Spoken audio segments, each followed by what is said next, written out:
E o nosso convidado para a conversa no Café com Política é o deputado Betão, deputado estadual pelo PT e integrante da bancada de oposição. Muito obrigado por estar conosco aqui na Rádio Super, deputado. Como vai? Tudo bem? Tudo bem, eu que agradeço, Guilherme, e faço uma saudação aí a todos os ouvintes da Rádio Super. Perfeitamente. Muito obrigado mais uma vez, deputado.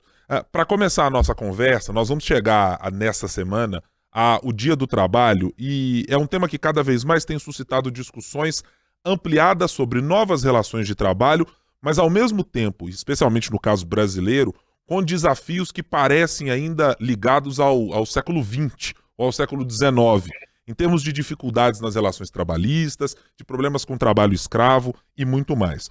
E a Assembleia discute nessa semana exatamente um desses temas, de como saúde e segurança do trabalho precisam estar aliadas de alguma maneira. Olhando para o cenário que temos em Minas nesse momento, deputado, e claro que é bastante escrutinado pela Assembleia Legislativa, temos um cenário em Minas em 2023 com alguma sinalização de ser melhor, pelo menos, do que o ano de 2022 ou ainda não?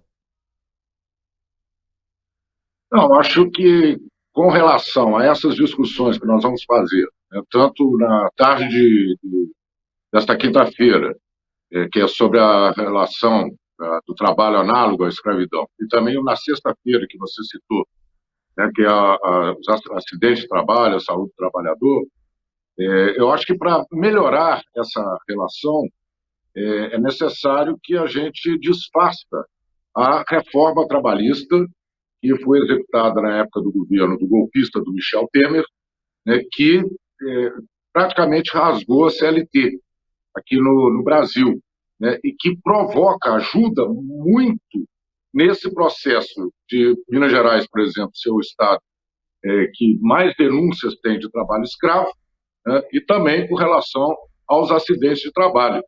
Então, acho que para ter uma melhora em Minas Gerais e em todo o Brasil, é necessário que as centrais sindicais, sindicatos, façam a campanha da revogação da reforma trabalhista que foi feita aqui no Brasil.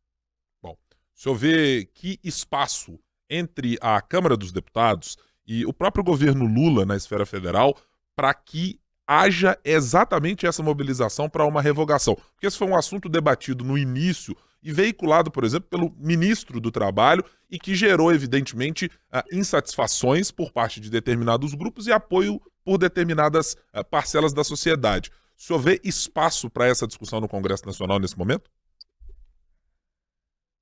A gente tem que cavar esse espaço, né? Eu estou falando a gente porque, além de deputado, eu sou sindicalista, né? Eu faço parte da direção do Sindicato dos Professores de Juiz de Fora.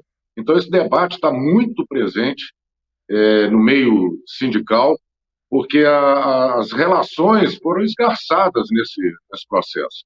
Então, além da questão do trabalho escravo, nós temos também aquelas pessoas que estão com um trabalho precário, extremamente precário. A gente chama de os trabalhadores uberizados, né? E que a gente vê a presença deles em todos os pontos das cidades, né? São os motoboys, são aqueles meninos que entregam com a bicicleta, né? E mesmo em outros tipos de profissões, que as pessoas estão trabalhando sem qualquer tipo de direito, né? Trabalhando como PJ, como MEI, né?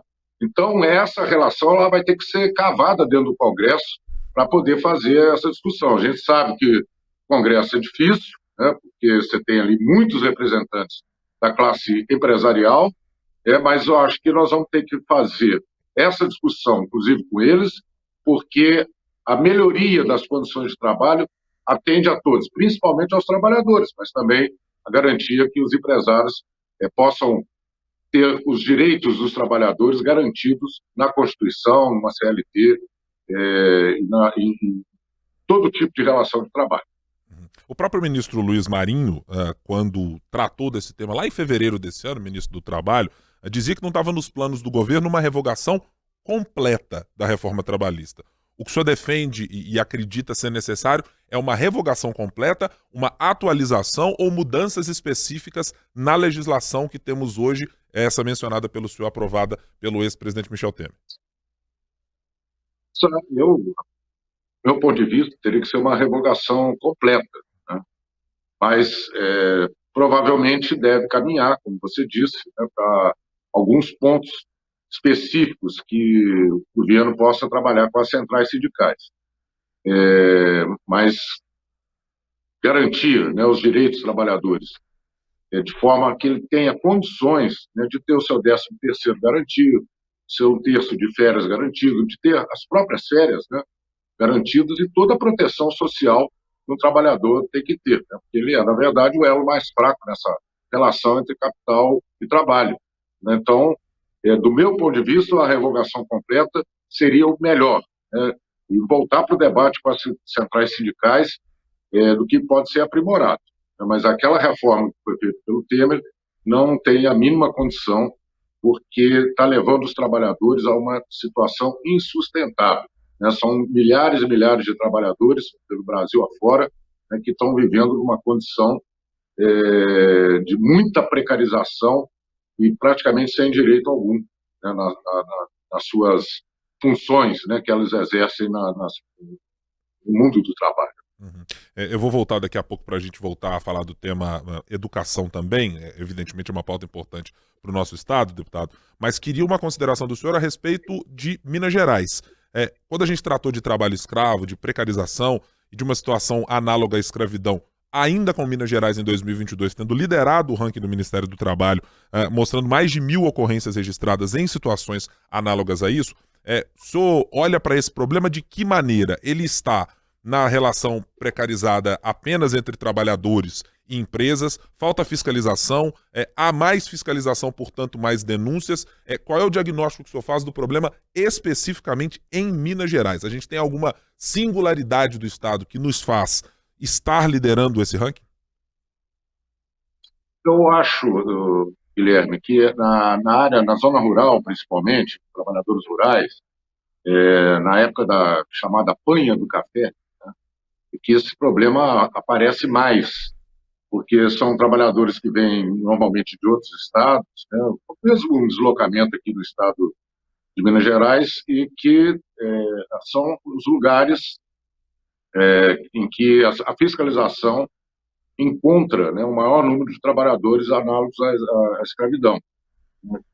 E essa situação está associada à reforma trabalhista, né, que foi feita, a gente estava comentando agora há pouco, porque os empresários, né, eles contratam trabalhadores pagando, inclusive, abaixo do salário mínimo.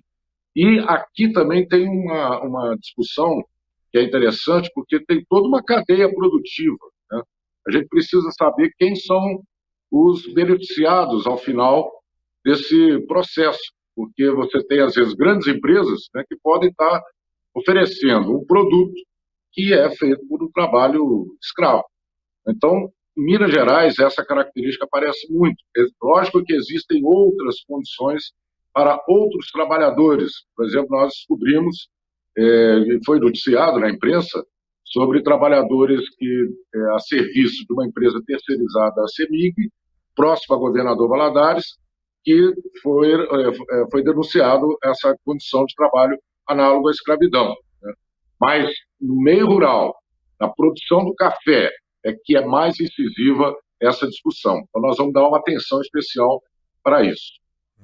Do ponto de vista de legislação, deputado, é preciso mudar algo para que, do ponto de vista, repito, legal, esses casos diminuam, ou essa perspectiva não está passando necessariamente por isso? Ela tem a ver mais com mais fiscais, mais um aparato do próprio Estado para fazer fiscalizações, do Ministério do Trabalho, das delegacias regionais de trabalho, ou é mudar leis o que se pode fazer momentaneamente para alterar esse quadro? Eu acho que as duas coisas, Guilherme, porque houve um desmonte praticamente do Ministério do Trabalho no período do governo Bolsonaro, né? Então está precisando fazer concursos, né, para a atuação dos fiscais. Tem delegacias, né, que foram quase que extintas. Nós tivemos aqui, no caso, em Belo Horizonte, que uma funcionária não se aposentou para poder manter um escritório aberto, né, de tão precarizado que estavam as condições de trabalho. Então, essa situação, né, mais fiscais, concursos para esses fiscais, associado à discussão da revogação da reforma trabalhista, é fundamental para a gente poder repor, né, e conseguir uma fiscalização maior por parte do Ministério do Trabalho e junto com as demais entidades, para a gente acabar com esse regime de trabalho escravo aqui em Minas Gerais e no Brasil. Vou passar agora na nossa conversa, deputado, para tratar de umas questões importantes também sobre educação na Assembleia Legislativa. O governo Zema, nós trouxemos uma reportagem nessa semana no Jornal Tempo, quer enviar o reajuste do piso do magistério até esse final de primeiro semestre na Assembleia Legislativa. Mas há aí claramente uma divergência colocada entre a posição do Sindicato Único dos Trabalhadores e o que o governo considera como as 24 horas tratadas para essa discussão. A base para começar essa conversa com o governo é na modificação da carga horária, o que são os problemas colocados por vocês parlamentares da oposição nesse momento para discutir o piso do magistério como está sendo levado à frente pelo governo Zema. Aqui são duas discussões, Guilherme. Eu acho que a gente precisa ter bastante clareza para todos aqueles que estão nos ouvindo. Um é o pagamento do percentual de reajuste do piso nacional. Por exemplo, no ano passado, teve um reajuste de 33,24%, que não foi repassado aos trabalhadores da educação. O governo Zema ele aplicou somente a inflação, que gerou em torno de 10,5%. Vários municípios do estado de Minas Gerais aplicaram os 33,24%. Inclusive no meu município, eu sou de Juiz de Fora, né? O Sindicato dos Professores negocia com a prefeitura lá de Juiz de Fora, a prefeita Margarida Salomão, do PT, e foi oferecido os 33%, né? Foi pago, foi dividido, mas foi pago esse reajuste. Para os trabalhadores da educação do estado, não. Esse ano, né, o reajuste foi em torno de 14,9%, se eu não estou enganado. Na última negociação, eles ofereceram 12,9%. Né? É um avanço, mas as discussões ainda não estão fechadas. Né? O Sindiúti está fazendo a discussão, que é o pagamento de acordo com o índice do Fundeb, né, que foi anunciado de 14,9%. A outra discussão é sobre a carga horária. Né? A carga horária que está na Constituição do Estado de Minas Gerais garante que o piso tem que ser pago sobre as 24 horas semanais, que é a carga horária da maioria dos trabalhadores da educação, e tem que ser aplicado em toda a carreira, né? E não só no piso, porque senão você transforma o piso no teto. Então, o trabalho que eu venho acompanhando do sindicato, do Sindiúti, né, que conseguiu colocar na Constituição do Estado que a carga horária é de 24 horas, portanto, o piso tem que ser pago sobre 24 horas e não proporcional, né? Ainda está em discussão, tem uns trâmites na Justiça. E, da minha parte, eu também acho que era importante que o governo federal, agora o governo Lula, pudesse clarificar essa lei para que não haja, por parte dos municípios e dos estados, versões diferentes, compreensões diferentes sobre a lei do piso. Tem muito problema pelos municípios de Minas Gerais e também nos estados do Brasil. Essa discussão é preciso chegar a um final, um ponto final, né, para ficar determinado qual é o valor do piso, sobre qual jornada e os percentuais que são pagos a cada ano. Então, nos últimos 2 anos, por exemplo, o reajuste do piso nacional chegou a praticamente 50%, mais de 50%, e tem que ser pago para toda a carreira. Né? Essa é a discussão que nós temos feito na Comissão de Educação também. Uhum. Nesse momento, olhando pela aprovação da reforma administrativa, das mudanças que foram feitas da Polícia Civil e do Detran, parece haver, com o governo Zema, uma base de apoio bastante expressiva, unindo o bloco governista, somado ao bloco independente, que tem muita proximidade com o governo nesse momento. Isso cria condições de muita dificuldade para que a proposta do magistério seja aprovada, ou o senhor acredita que esse bloco independente pode, em algum momento, estar ao lado da oposição para tratar dessa pauta dos servidores? Não, existem situações. É verdade que ele melhorou a relação com boa parte dos deputados, né, da Assembleia Legislativa, mas a oposição tem 20 deputados. Né? deputados muito qualificados, não que os outros não sejam, mas que têm condições, por exemplo, de uma obstrução, uma determinada pauta, né, que pode levar a uma derrota do governo. E nós temos também muitos deputados ali que realmente são independentes e que, porventura, numa determinada discussão, numa situação, possa se aliar, né, aos deputados do bloco de oposição. Então, a Assembleia ela ainda se mantém, né, como um poder independente do governo, mas a gente sabe das pressões, né, que muitos deputados sofrem. Né, e, da nossa parte, nós também vamos discutir com esses deputados, assim como o governo discute com os mesmos. Então, acho que tem espaço ali para a gente poder fazer essas discussões. Né. Se chega a um acordo o Sindiúd e o governo sobre o reajuste dos salários desse ano, obviamente nós vamos ter tranquilidade para aprovar isso na Assembleia Legislativa. Deputado, o fato de o governador Romeu Zema já ter externado de alguma maneira pretensões ou voos políticos que ele pretende ter mais à frente, para além do governo de Minas Gerais, pode tornar essa discussão entre servidores da educação e servidores públicos de uma maneira geral um espaço de uma discussão melhor do que foi no primeiro mandato do governador? O senhor crê nessa hipótese? Guilherme, é uma pergunta eu poderia te responder lembrando que a grande maioria, a imensa maioria dos servidores públicos votou no governo Lula, né, votou no Lula nessa eleição.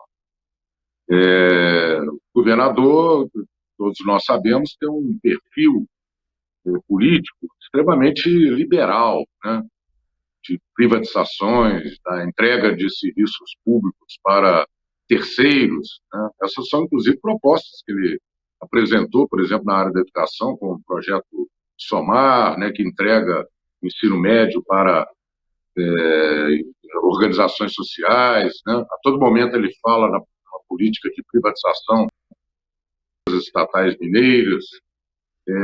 Então, assim, desse ponto de vista, eu acho que os servidores, né, que já estão vacinados, né, contra esse tipo de política, eu acho que não altera, né, a relação que existe dos servidores com o governador, com o governo de Minas Gerais.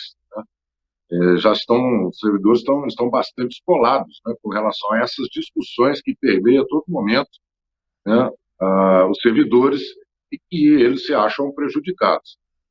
Obviamente, também é a minha opinião. Quando você entrega um posto de saúde, um hospital para a empresa privada, qualquer empresa privada ela trabalha via lucro, ela quer ter lucro.